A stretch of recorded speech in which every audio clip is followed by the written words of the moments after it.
Wife shattered our marriage by using my traumatic childhood memories against me in a fight over our son's homework. We've been married for 14 years. Together, we worked to build what I believed was a stable, lasting life. We have 2 kids, a son who's 12 and a daughter who just turned 11. They are my entire world. When I look at them, I feel a kind of love I never knew existed. Honestly, I never felt anything like that as a child myself, which is something my wife has always known, even though it took years before I could admit it out loud. When we first got married, she noticed how I never talked about my parents or my childhood. She'd tell me stories about her own upbringing, warm holiday memories, how her parents decorated the house, sibling squabbles that turned into funny family legends. I always just nodded and smiled. She told me repeatedly that she wanted to understand me more, to really know me. Over the years she kept gently pressing, until one day she begged me to open up. 7 years ago, I finally told her everything. I told her I was never wanted, never meant to be here. I was the 4th child, the result after 3 siblings, a failed contraception baby. An accident, as my parents called me. They reminded me of that constantly. It wasn't subtle. It wasn't hidden. They'd speak it out loud in front of me, over and over. I told her about the amusement park day when I was 9, the day they tried to get rid of me. They left me, on purpose. Even at 9, I knew. They must have thought I'd panic, wander off, maybe just disappear. What they didn't expect was that I'd memorize the road home. When I turned up hours later, they acted as if it had just been a mistake, a lost child in a crowd. But I knew. I will never forget what that felt like. I told her about the night my father wrapped his hands around my throat, squeezed until my vision narrowed and my world went dark at the edges. I couldn't breathe. My head felt like it would burst. To this day, I have no idea why he let go. Maybe my mother walked in, maybe something inside him pulled back, but somehow, I lived. Just barely. I told her about the food. How some nights everyone else ate and I sat there watching, not because we were poor, but because they excluded me. If there was something good, a treat or dessert, they'd divide it among themselves, leaving nothing for me. I'd sit there, stomach gnawing, pretending not to exist, while they laughed amongst themselves. I told her how they never missed a chance to remind me I was only an accident. My parents said it. My siblings picked it up. It was the household joke, that I wasn't supposed to be here. That I was the mistake they couldn't erase. I even told her about the time they admitted, with absolutely no hesitation, that they'd planned to abort me but never went through with it. They said it as if it were just trivia, instead of a dagger straight to my chest. And I told her about the winter night they locked me outside as punishment, for something I didn't even do. I must have been 10. It was freezing cold. I stood shivering, teeth rattling, crying and trying not to think about what might happen if I didn't make it through the night. The neighbor saw me, banging on the door until my mother opened up. That neighbor probably saved me that night. All of this, all of these wounds, I finally poured out to her. It wasn't easy. I remember shaking, feeling exposed like I'd ripped open scars I'd kept hidden for years. She hugged me afterward. She told me she was glad I trusted her, and she promised she would never throw my pain back in my face. Last night, she broke that promise. We argued. It was stupid. It started with our son's homework. She said I was too soft on him, that I let things slide. I told her she was being too harsh. It escalated from there. One of those arguments where you both forget the point and just want to win. And then she said it. She looked at me and said maybe my father should have finished what he started that night, that I didn't even deserve to have a family, let alone children. That maybe it would have been better if I hadn't survived, that I was never wanted anyway, and I was the one who told her that. I froze. I genuinely thought I misheard her at first, but then she said it again. Calmly. Like she was just pointing out a fact. I can't describe what it did to me. People have said cruel things to me before. I've been mocked, insulted, belittled, but this was different. This was the one person I'd let into the deepest parts of my soul. She took my pain and used it as a weapon. I stood there in total silence. I couldn't even yell back. Something inside me just shattered. The rest of the night, I barely spoke. She acted like nothing had happened. I spent the night in the spare bedroom, lying awake, her words replaying in my head, tangled with my parents' voices from years ago. All those cruel jokes, those reminders that I was unwanted, but now layered with her voice on top. I thought of the rage I used to carry as a teenager, how I sometimes wished my mother would just die painfully. I thought those feelings were buried, but last night she dug them back up and hurled them at me. I can't move past it. This morning, she was cheerful, as though none of it had happened. I could barely look at her. All I could think was that something inside me had broken, maybe for good. I keep thinking about divorce now. Or at least separation. I don't know where to start. I don't know what kind of lawyer to call. I don't know how to explain to my kids why their parents might be breaking apart. Part of me wonders if I'm overreacting, if this was just a fight that went way too far. But I know myself. I'm not overreacting. I can't imagine ever forgetting what she said. Usually, I move on. From almost anything. I swallow pain, bury it, keep going. But this isn't something I can just swallow. This is different. She went for the deepest wound, drove the knife in, and twisted. I need to say this clearly, Even if it's just to myself, I'm not crazy for feeling so broken. I need condolences. I feel like I'm spiraling, unable to stop replaying her words. I truly thought my past was finally behind me, dead and buried. But last night showed me it's still there, alive, and able to be used against me by the person I trusted most. And I don't know how I could ever forgive her for that. Update 1. I waited until Tuesday. My wife went through the weekend and Monday like nothing had happened, just colder than usual, quick with her answers, acting irritated like I was the one who had caused all of this. No apology, not even a hint of one. All weekend it felt like I was carrying something heavy and invisible, watching her just move around it as if it wasn't even there. By Tuesday afternoon, I couldn't hold it in anymore. I asked her to sit down with me.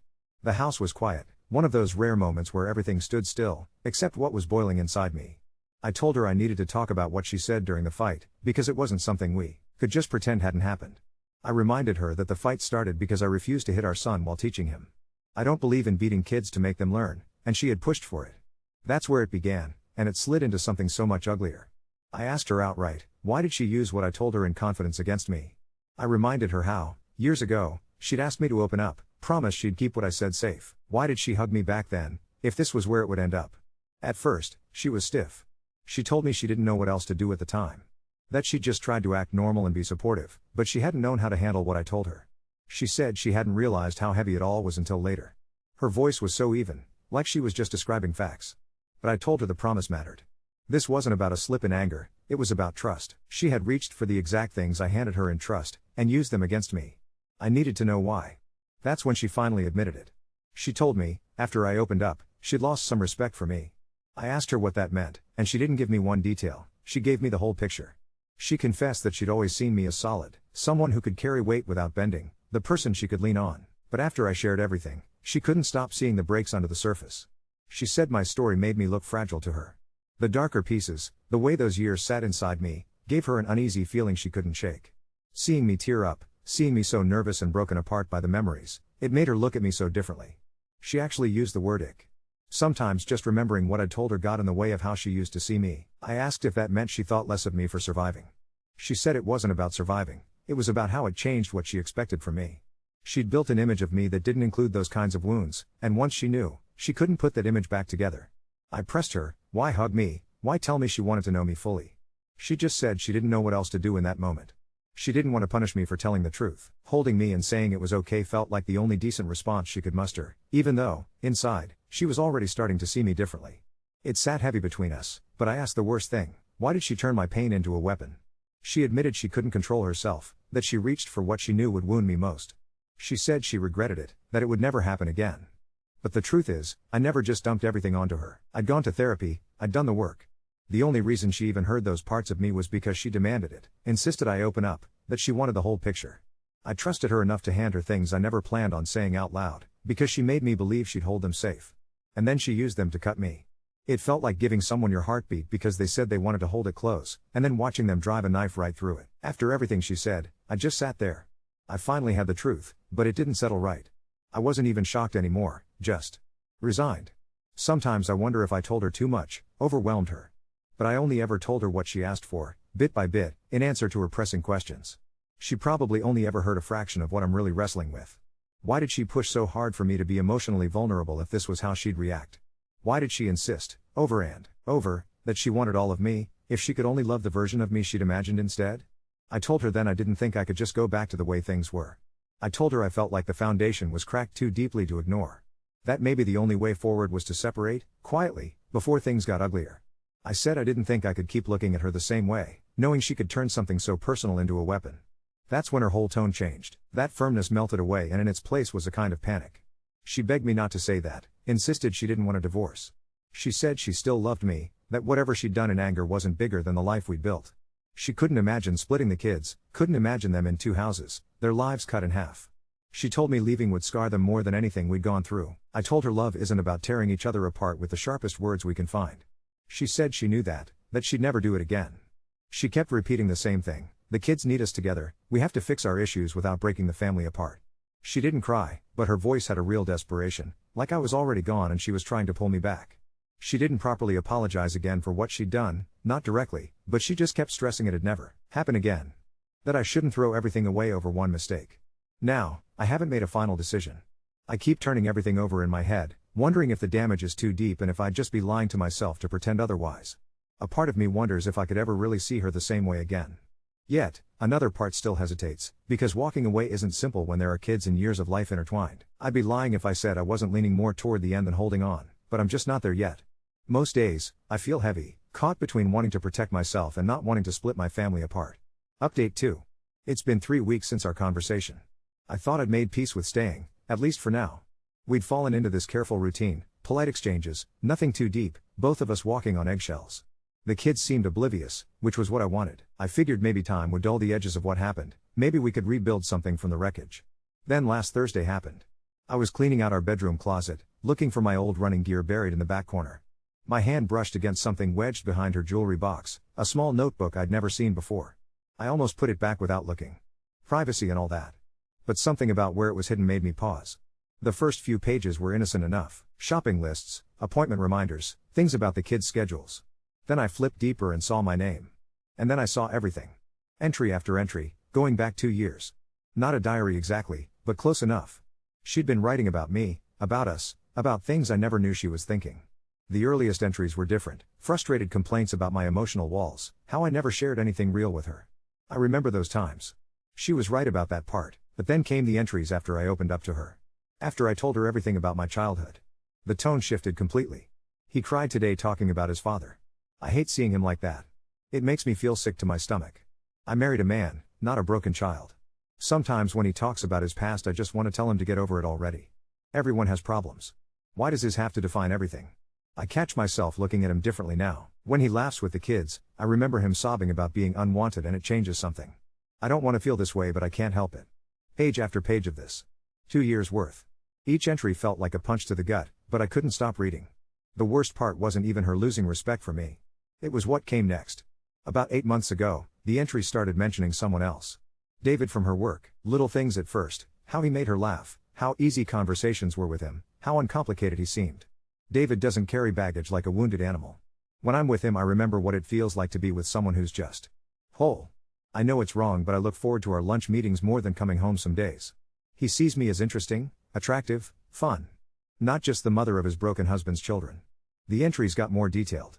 More intimate. They'd been having an affair for 6 months. I sat on our bedroom floor with that notebook in my lap, feeling like the world had tilted sideways.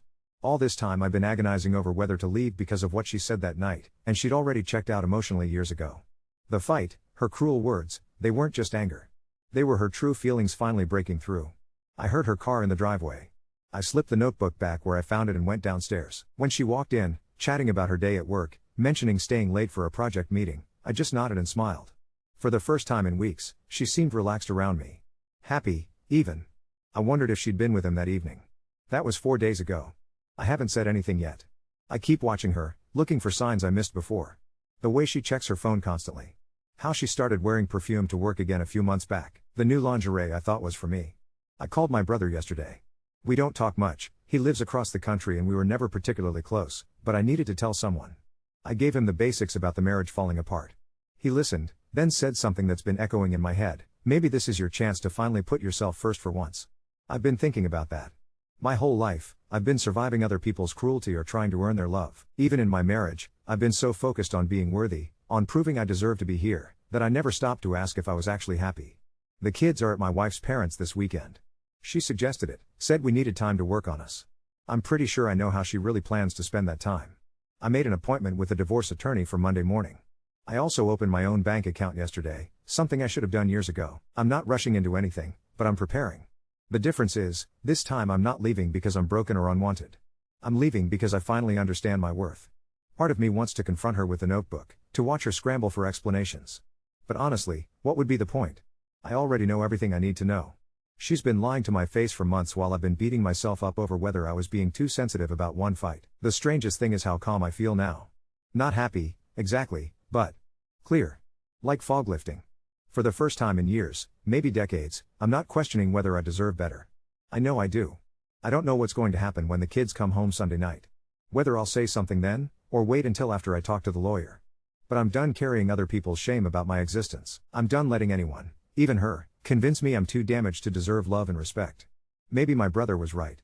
Maybe this is finally my chance to put myself first. Update 3. The lawyer meeting went differently than I expected. I walked in Monday morning thinking I'd just get the paperwork started, maybe ask about custody arrangements. What I didn't expect was for him to tell me to document everything before making any moves. He said finding that notebook was good, but I needed more than just her written thoughts about the affair. Judges care about facts, he said. Get proof of the infidelity first. It'll matter for custody and asset division. I felt sick walking out of there. The idea of playing detective on my own wife seemed wrong, even after everything. But then I remembered her words that night, and how easily she'd been lying to my face for months. Maybe it was time I stopped being naive. I didn't have to wait long. Tuesday evening, she announced she was working late again. Big presentation tomorrow, she said, not quite meeting my eyes. I nodded and told her I'd handle dinner for the kids. After they were in bed, I did something I never thought I'd do. I drove to her office building. Her car wasn't there. But I knew a 24-hour diner about 10 minutes away where she and David had mentioned grabbing coffee before. I almost turned around twice on the way there, telling myself this was crazy. But when I pulled into the parking lot, there they were. Sitting in a corner booth, her hand on top of his across the table. She was laughing at something he said, the kind of laugh I hadn't heard from her in years. I sat in my car for 20 minutes, watching them. The way she touched his arm when she talked. How she leaned in close when he whispered something. At one point he got up to use the restroom and she watched him walk away with this look on her face, like she was hungry for him. I'd seen that look before, back when we were dating. I'd forgotten she was capable of it. When they finally got up to leave, I started my car and left before they could see me. I got home and pretended to be asleep when she came in at 11:30. She slipped into bed quietly, and I could smell his cologne on her skin. The next morning, she was humming while making coffee, actually humming. Meanwhile, I felt like I was drowning in plain sight. Friday brought the real shock. I was doing laundry, her clothes mixed in with mine like always, when I found the receipt in her jacket pocket. A hotel receipt. From last Tuesday, the day I'd seen them together. 2-hour stay at the Hampton Inn on Riverside. Room 247. I stared at that piece of paper for so long the words started to blur. This wasn't just emotional anymore. They were sleeping together, and she was careless enough to leave evidence in her jacket. Or maybe she wanted me to find it. Maybe this was her way of forcing the issue without having to say the words.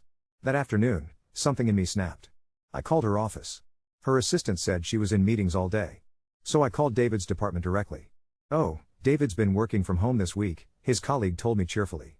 Flu bug, I think. She came home that evening talking about how exhausting her day had been, all those back-to-back meetings. I watched her perform this lie with such ease it actually impressed me. This woman I'd been married to for 14 years had become a complete stranger. The kids were at the kitchen table doing homework when she kissed my cheek and asked about my day. I almost laughed. Here she was, playing loving wife after spending the afternoon in a hotel room with another man. Our daughter looked up and smiled at us, probably thinking how nice it was to see mom and dad being affectionate again. That's when it hit me. I wasn't just angry about the betrayal anymore. I was angry about what she was teaching our children. That lying was acceptable. That this was what marriage looked like. Saturday morning, I told her I was taking the kids to my brother's for the weekend. She seemed relieved, probably already planning how she'd spend her free time. But instead of driving to my brother's, I took them to my mother-in-law's house. I told her there was an emergency I needed to handle and asked if she could watch them overnight. Then I drove to David's house. I didn't have a plan. I just sat outside his place for an hour, trying to decide what I wanted to say. Part of me wanted to confront him, to tell him exactly who he was sleeping with and what it was costing. But another part of me realized he probably didn't even know I existed. She'd probably painted me as some distant, emotionally unavailable husband. Maybe even told him we were already separated. I never got out of the car. Instead, I drove home and did something that surprised even me. I packed a bag and left. Not permanently, I couldn't abandon my kids like that. But I needed space to think without her presence clouding everything. I'm writing this from a hotel room across town. Tomorrow I have to go back and figure out what comes next, but for the first time in months, I'm not second-guessing myself. The woman I married wouldn't have written those things about me. The woman I married wouldn't have used my childhood trauma as a weapon. And she definitely wouldn't have been able to look our children in the eye while living a double life. I keep thinking about what my brother said. Maybe this is my chance to put myself first. I spent my childhood being unwanted, then spent my adult life trying to prove I was worthy of love. But worthy love doesn't require you to accept betrayal. It doesn't ask you to stay small so someone else can feel big. Tomorrow I'm going home. I'm going to tell her I know about David. And then I'm going to tell her I'm done trying to save something that died the night she wished my father had finished what he started. Update 4. I drove home Sunday evening with my hands shaking on the steering wheel. I'd practiced what I was going to say a dozen times, but my mouth felt dry as sand. The house was quiet when I walked in. She was in the kitchen, loading the dishwasher, still in the clothes she'd probably thrown on after I left Saturday. How was your brother's? She asked without looking up. I wasn't at my brother's. She froze. The plate in her hand hovered halfway to the rack. What do you mean? I know about David. The plate slipped from her fingers and shattered against the kitchen floor. She stared at the pieces for a long moment, then slowly looked at me. Her face went through about 5 different expressions before settling on something I'd never seen before. Caught. I don't know what you think you know, she started, but her voice was shaking. I pulled the hotel receipt from my pocket and set it on the counter between us. Room 247. Last Tuesday. While I was home helping our son with his math homework. She looked at the receipt like it might disappear if she stared hard enough. Then she sat down heavily in one of the kitchen chairs, her face in her hands. How long have you known? She whispered. Long enough. I also found your notebook. Her head snapped up. You went through my things? The audacity of it actually made me laugh. You're seriously going to talk to me about boundaries right now? She was quiet for a long time. When she finally spoke, her voice was different. Resigned. What do you want me to say? I want you to tell me the truth. All of it. So she did. The whole thing spilled out of her like a confession she'd been holding back for months. She told me how it started, innocent lunch conversations that turned into something more. How David made her feel like herself again, not just the wife of the guy with all the trauma. She said being with him was easy in ways our marriage hadn't been for years. He doesn't know about you, she said quietly. About us. I told him I was separated. So you've been living 2 completely different lives. She nodded, tears finally starting. I never meant for it to go this far. It just happened. Nothing just happens. You made choices. Every single time. That's when she broke down completely. Real sobs, the kind that shake your whole body. She begged me not to leave her, said she'd end it with David immediately. She promised she'd go to counseling, do whatever it took to fix things between us. Please, she kept saying, think about the kids. Think about everything we've built. I sat there watching her cry and felt nothing. No anger, no sadness, no urge to comfort her. Just an empty kind of clarity. Where are the kids now? I asked. Still at my mom's. They're supposed to stay until tomorrow morning. I nodded. Good. That gives us time to figure out how to tell them. Tell them what? That we're getting divorced. Her crying stopped abruptly. No. No, we can fix this. I'll end it with David tonight. We can go to couples therapy. We can. She used my childhood against me as a weapon, I interrupted. You told another man details about our marriage while lying in hotel beds with him. This isn't something therapy fixes. She tried a different approach then. Started talking about the kids' school, their friends, how divorce would uproot their entire lives. She painted this picture of broken holidays and shuttling between houses, all because I couldn't forgive. One mistake. One mistake? I pulled out my phone and showed her the photos I'd taken of her notebook entries. This isn't one mistake. This is 2 years of lying to yourself about who I am, 6 months of lying to me about where you are, and God knows how long of lying to our children about what kind of marriage they're watching. She stared at the phone screen, her face crumbling as she read her own words. I wrote that when I was angry. I didn't mean, you meant every word, and the worst part is, you're still lying. Even now. That night, we slept in separate rooms again. I heard her on the phone around midnight, probably calling David. Her voice was muffled through the walls, but I could hear the tone, desperate, pleading. I imagined her trying to explain that her separated husband had figured everything out. Monday morning, she tried one last time.